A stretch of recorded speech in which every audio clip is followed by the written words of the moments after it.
سورہ بقرہ کی آیت نمبر 19 ہے، اور اس میں اللہ تعالیٰ ایک اور مثال بیان فرما رہے ہیں، اور کَصَیِّبٍ مِّنَ السَّمَاءِ کہ جیسے آسمان سے موسلادھار بارش ہوتی ہے، فیہ ظلمات اس میں اندھیرے ہوتے ہیں، ورعد اور اس میں کڑک بھی ہے، وبرق اور بجلی بھی ہے، یجعلون وہ ٹھونس لیتے ہیں، اصابعہم اپنی انگلیوں کو، فی آذانہم اپنے کانوں میں، من الصواعق کی کڑک کی وجہ سے، حذر الموت موت کے خوف سے، واللہ اور اللہ تعالیٰ محیط گھیرے ہوئے ہے بالکافرین کافروں کو۔ اب اس آیت مبارکہ میں جو منافق کی مثال بیان کی جا رہی ہے وہ اس طرح سے کہ جیسے آسمان سے برستا ہوا پانی ہوتا ہے، تو اس سے مراد قرآن پاک کی آیات کا نزول ہے۔ ہم جب قرآن پاک کو آگے پڑھتے جائیں گے تو ہم دیکھیں گے کہ اللہ تعالیٰ نے پانی اور قرآن پاک کے درمیان میں بہت مشابہت بیان کی ہے۔ پانی بھی آسمان سے آتا ہے، قرآن بھی آسمان سے آتا ہے، تو لہٰذا ان کے اندر بہت زیادہ مشابہت ہے۔ لہٰذا جب قرآن آتا ہے تو اس میں بہت سارے احکام ایسے ہیں جو کہ بہت سخت احکام تھے، کم سے کم منافقین کے لیے وہ بہت سخت بن کے آئے تھے۔ مثلا ہجرت کا حکم آ جاتا ہے، جہاد کا حکم آ جاتا ہے، زکوٰۃ کا حکم آ جاتا ہے، لہذا یہ سارے معاملے جو ہیں وہ منافق کو بہت مشکل لگتے ہیں۔ جب وہ ان آیات کے اندر ایسے احکام دیکھتے ہیں تو وہ اس کے اوپر عمل نہیں کرنا چاہتے ہیں۔ تو یہاں پہ مثال یہ بیان کی جا رہی ہے کہ جیسے آسمان سے بارش ہے اور اس میں کڑک بھی ہے اور اس میں بجلی بھی ہے، یعنی کہ اس میں کچھ احکام بڑے سخت ہیں، جو ان کو سخت لگتے ہیں وہ ہیں۔ اور پھر کہا کہ وہ اپنی انگلیاں اپنے کانوں میں ٹھونس لیتے ہیں کہ ہم نے یہ باتیں سننی ہی نہیں ہیں، ہم نے ان باتوں کے اوپر عمل کرنا ہی نہیں ہے۔ اب عربی زبان میں جو ہے وہ انگلی کے پور کے لیے انامل کا لفظ آتا ہے، اور اصابع جو ہے یہ پوری انگلی کو کہا جاتا ہے۔ تو انسان اپنے کان میں پوری انگلی تو نہیں ڈال سکتا، وہ تو ہم اپنے پور داخل کرتے ہیں اپنے کانوں کے سراغ میں، لیکن آیت مبارکہ میں کہا جا رہا ہے کہ نہیں، وہ اپنی پوری انگلیاں جو ہیں وہ ٹھوسنا چاہتے ہیں اپنے کانوں میں۔ حالانکہ یہ ممکن تو نہیں ہے، لیکن کہا یہ جا رہا ہے کہ وہ قرآن نہیں سننا چاہتے۔ قرآن سے اتنی بیزاری ہے کہ یہ کوئی حکم نہ ہمیں آ جائے اور اس کے اوپر ہمیں عمل نہ کرنا پڑ جائے، تو اس کی وجہ سے کہا گیا کہ اتنی شدت سے وہ قرآن سے بھاگتے ہیں کہ گویا کہ اپنی پوری انگلیاں کانوں کے اندر ٹھونس دیں کہ کوئی آواز ان کے کانوں میں نہ جا سکے۔ اب نوٹ کریں، کیا یہ ہمارا رد عمل نہیں ہے آج کے دور میں؟ ہم تو سمجھیں گے یہ صرف اس دور کے منافق کی بات ہو رہی ہے، ہم بھی قرآن کو نہیں سننا چاہتے ہیں۔ ہماری اکثر عوام یہ کہتی ہے کہ ہم قرآن سنیں گے یا پڑھیں گے تو ہمیں عمل کرنا ہوگا۔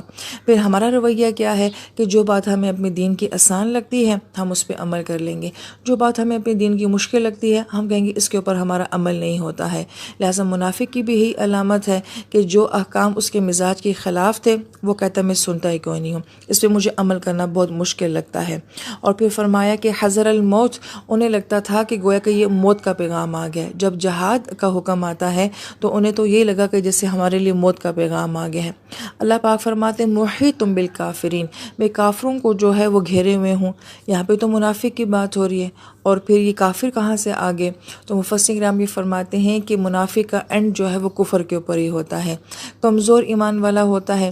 یہ سب سے پہلا درجہ ہے نفاق کا، کہ ایک انسان جو ہے وہ بزدل بھی ہو سکتا ہے، کم ہمت بھی ہو سکتا ہے، تو گویا کہ یہ پہلی سٹیج ہے۔ لیکن اگر انسان اس سے آگے چلا جائے، مثلا اپنی اس کیفیت کے اوپر اگر ہم جھوٹ بولنا شروع ہو جائیں اپنے اندر کو چھپانے کے لیے، اپنی کیفیت کو چھپانے کے لیے، تو یہ نفاق کی جو ہے اس سے اگلی سٹیج آ جاتی ہے۔ پھر اس سے مزید آگے یہ کہ اگر ہم اپنے اندر کے نفاق کو چھپانے کے لیے قسمیں کھانا شروع کر دیں تو اس کا مطلب ہے کہ نفاق کی تیسری سٹیج آ گئی ہے۔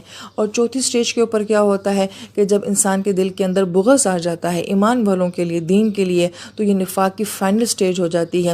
اس سے آگے جب انسان بڑھے گا تو وہ کیا ہو جائے گا؟ وہ کافر ہو جائے گا۔ لہٰذا یہ معاملہ سٹارٹ کہاں سے ہوتا ہے؟ کمزور ایمانی سے سٹارٹ ہوتا ہے۔ یہ بڑی خوف والی بات ہے، اس لیے کہ ہم میں سے اکثر لوگ جو ہیں وہ کمزور ایمان والے ہیں، اور پھر جھوٹ ہماری عادت بن چکی ہے، اور پھر اس کے بعد جھوٹی قسمیں کھانا یہ بھی ہماری عادت بن چکی ہے، اور اس سے آگے بغض کا ہونا یہ بھی ہماری عادت بن چکی ہے۔ تو فائنل سٹیج پھر کون سی رہ جائے گی؟ کفر کی رہ جائے گی۔ جو ہم قرآن آگے پڑھتے جائیں گے تو ہمیں یہ بات بہت اچھے طریقے سے سمجھ آ جائے گی کہ کہیں کمزور ایمان والا جو ہے وہ کہیں منافقت سے جو ہے وہ کفر کی موت کے اوپر نہ آ جائے۔ اللہ ہم سب کی حفاظت فرمائے۔ اللہ تعالیٰ فرماتے ہیں کہ واللہ محیط بالکافرین، اور اللہ تعالیٰ کافروں کا احاطہ کیے ہوئے ہیں۔ یہ محیط لفظ جو ہے اس کے پیچھے کنسیپٹ جو ہے وہ احاط لفظ سے جو ہے وہ دیوار کا ہے۔